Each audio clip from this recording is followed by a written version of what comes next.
Hi, writing tutors. Most of you know me. I'm Professor Colleen Sasso, and I had to make this goofy video today for you rather than being there in person because I have a really sick kid at home today and I couldn't get in. But it's really, really important to me that I talk to you all every semester, and we seem to have had to rearrange this meeting a couple of times.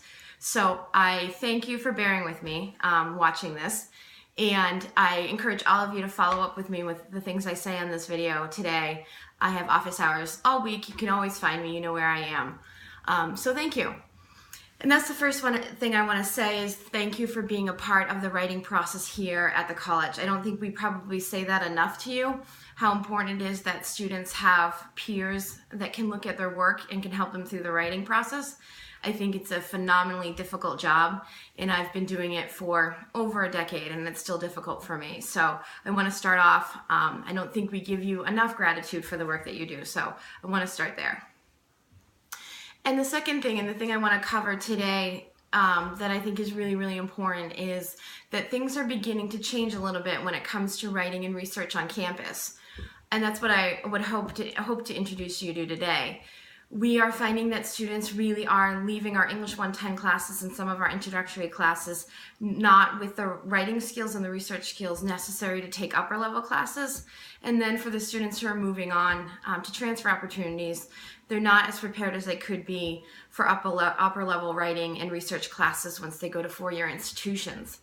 And I think it's a collective issue on this campus, and I think we're talking a lot about it, and I think you're an important piece of us talking about it.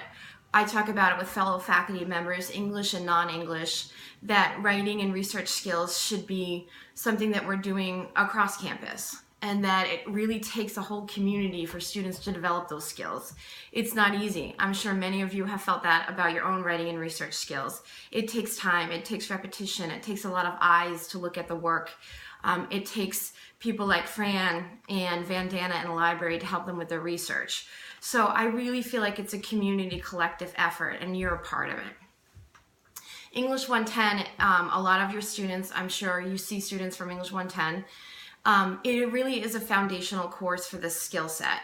And that's why we've looked really closely at the curriculum recently in English 110 to make sure that these students really are in those 16 weeks, hopefully 16, some of them are 8 weeks, but 16 really is the appropriate amount of time that they're getting the writing and research skills they need. And by research skills, we mean that they know where to go and look for the information. They know how to process the information, they know how to put it into an essay.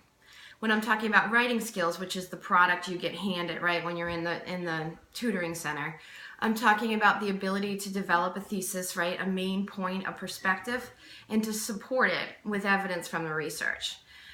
It is just so fundamental that students understand that.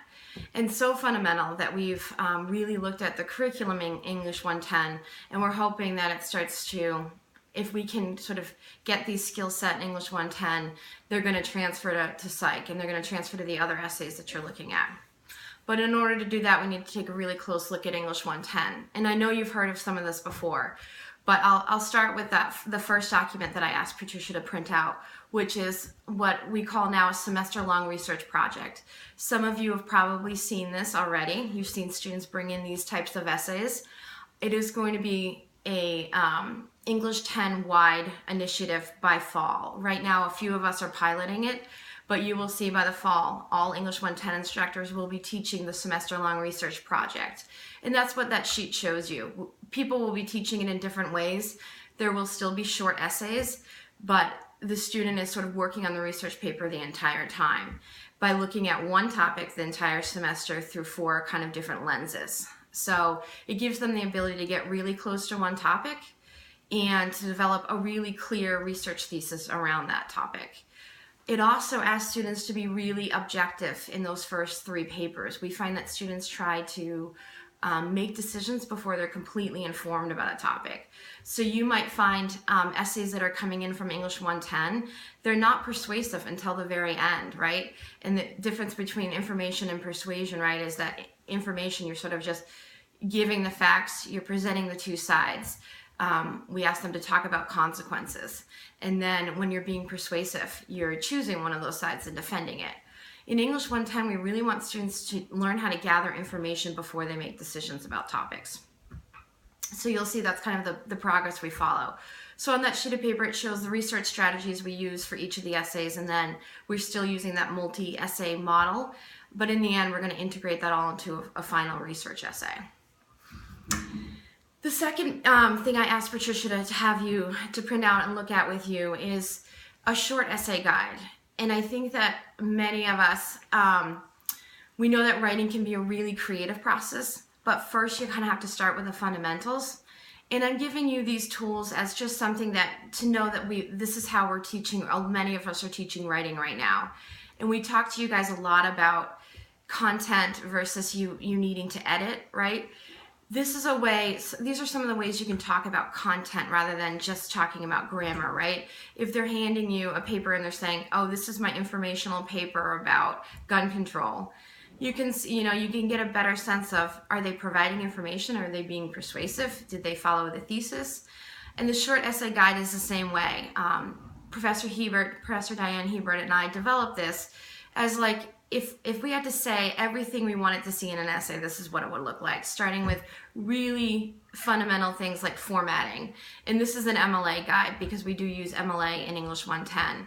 I don't start teaching APA until they get to higher classes. So it starts really briefly with formatting. It goes into the way to do in-text citations. It shows them samples of a works cited sheet. And then the second half of that sheet is really like the content of the essay. And like I was saying before, I think the writing process can be creative, but right now we're kind of trying to set up the basic structure that a lot of students don't have yet for essay writing. And that's what should be in an introduction, what should be in those body paragraphs, those main points, what should a conclusion look like.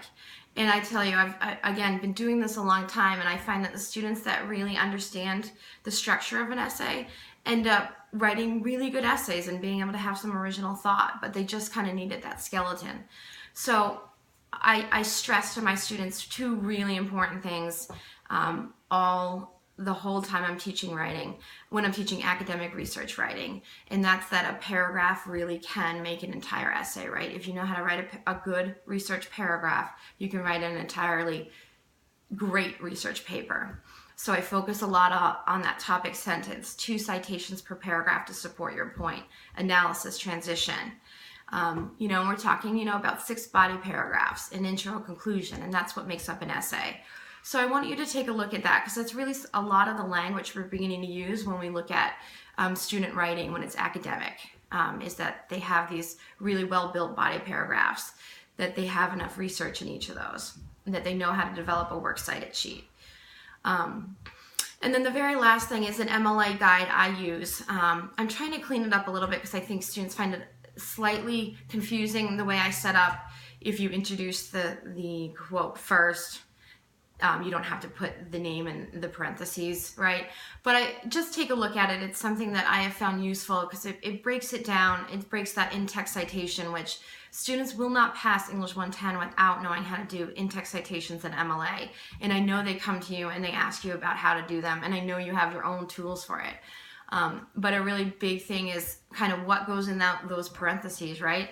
And it starts with very specific. Do you have an author? Okay, if you don't have an author, do you have an article? If you don't have an article, do you have a website or major work like a newspaper?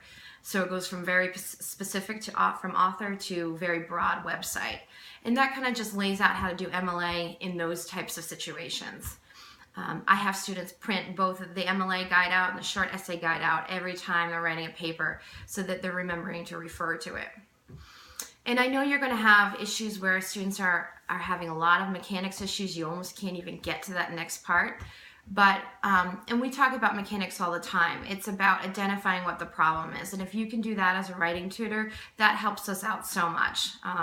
We're really beginning to talk to faculty about the fact that when we send them to you, you're going to be helping them look at content. You're going to be helping them maybe diagnose some of their grammar issues, but you're not going to be fixing it for them. I don't think we can continue to enable students through this process. They have to learn it. And this semester, I'm teaching 3 sections of English 110, and the students that put the time and the effort in and really want to learn it are going to do fine in the class. The students that really don't, they're not, and that's a symbol of maybe not wanting to put the value they need to onto their education, because this is a fundamental skill class that they must, when leaving it, have the skill set that will propel them into the rest of their academic career. So I know I'm a writing instructor, but I just find it so fundamentally important that we help them with this process and that we give them the tools, that we don't do it for them. So I hope those 3 documents help you out a little bit and give you some scope of the way we're approaching English 110, and you'll be seeing some changes in that class, and that we're holding pretty high standards for it, that these basic skill sets must be learned in that class. So again, I really appreciate all you do. I hope that this was helpful for you. I would love to see you in live person soon. And feel free to come see me with any questions, and I'll be back in touch with Patricia. I encourage you guys just spend a little bit of time talking about the essays that you see and some of the issues that maybe we can give you some more tools for in terms of the writing process. All right, I appreciate it, and have a great rest of the day. Bye.